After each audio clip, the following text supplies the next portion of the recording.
Monsieur le ministre, permettez-moi de débuter ma question par ces quelques mots de circonstance.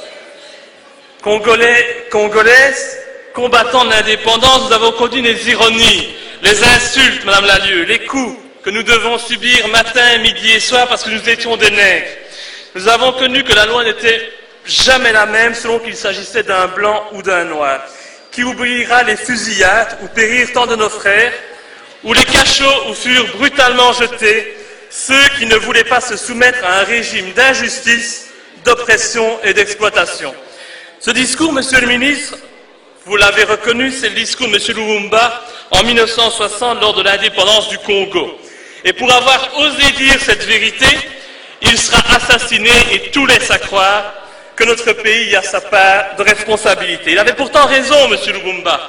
Et je regrette aujourd'hui, excusez-moi de parler fort, mais puisque le clan PS ne fait que parler, et je regrette aujourd'hui, Monsieur le ministre, d'être le seul à réclamer des excuses de la part de la Belgique pour les crimes et les méfaits commis durant la colonisation, pour l'esclavagisme et la torture. Le pire, M. Renders, c'est que depuis 1960, en fait, rien n'a changé.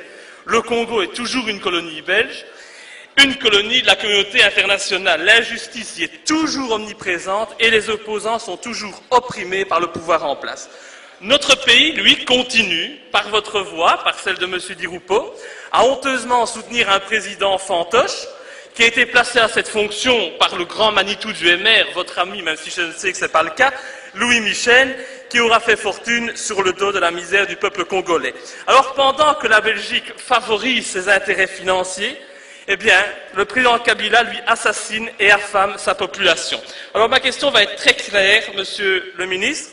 Avez-vous conscience qu'en maintenant votre soutien à un président contesté et contestable, et en niant la volonté de la population, vous rendez impossible la gestion du Congo qui risque de sombrer dans la guerre civile? Assumerez-vous dès lors d'avoir sur les mains le sang qui risque d'être versé à cause de la situation de fait que vous persistez à défendre? Je vous remercie. Merci beaucoup, Monsieur le vice-premier ministre.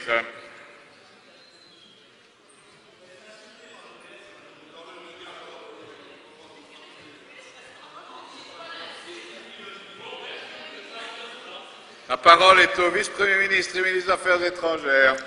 Merci, Monsieur le Président. Je ne veux pas revenir sur les différents commentaires de Monsieur Louis, simplement vous confirmer que nous suivons le processus au Congo de manière très assidue en fonction de la demande que nous avons formulée de voir s'améliorer le processus de compilation des résultats à l'occasion des élections législatives. Pour le reste, je rappellerai simplement 2 ou 3 choses pour Monsieur Louis. La première, c'est que je dois quand même lui confirmer que le Congo est bien indépendant. La décision est tombée déjà il y a quelque temps, Monsieur Louis. Le deuxième élément, c'est que les observateurs ont tous reconnu des irrégularités graves lors de l'élection présidentielle, mais comme je l'ai confirmé au nom de tout le gouvernement, il n'y a pas d'indication d'un changement du classement de l'ordre des candidats.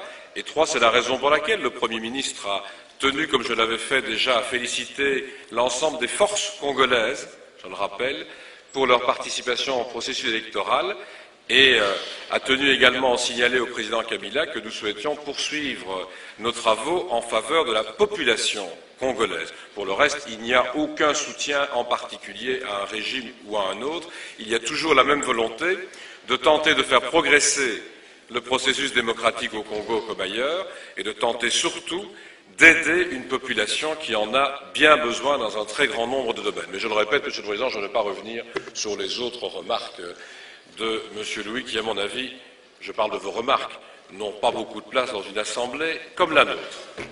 Merci beaucoup, Monsieur Louis. C'est évidemment beaucoup plus facile, Monsieur Renders, de ne pas en parler et de se voiler la face. Maintenant, je vous confirme que le Congo n'est pas indépendant, puisque ce pays, et surtout le peuple congolais, n'a pas le droit d'élire son président, et qu'avant d'être le président des Congolais, c'est le président de la communauté internationale, pour permettre à cette même communauté internationale et à la Belgique de se servir des richesses du Congo, alors que la population, elle, meurt de faim tous les jours quand elle n'est pas assassinée par Kabila que vous défendez. Merci beaucoup,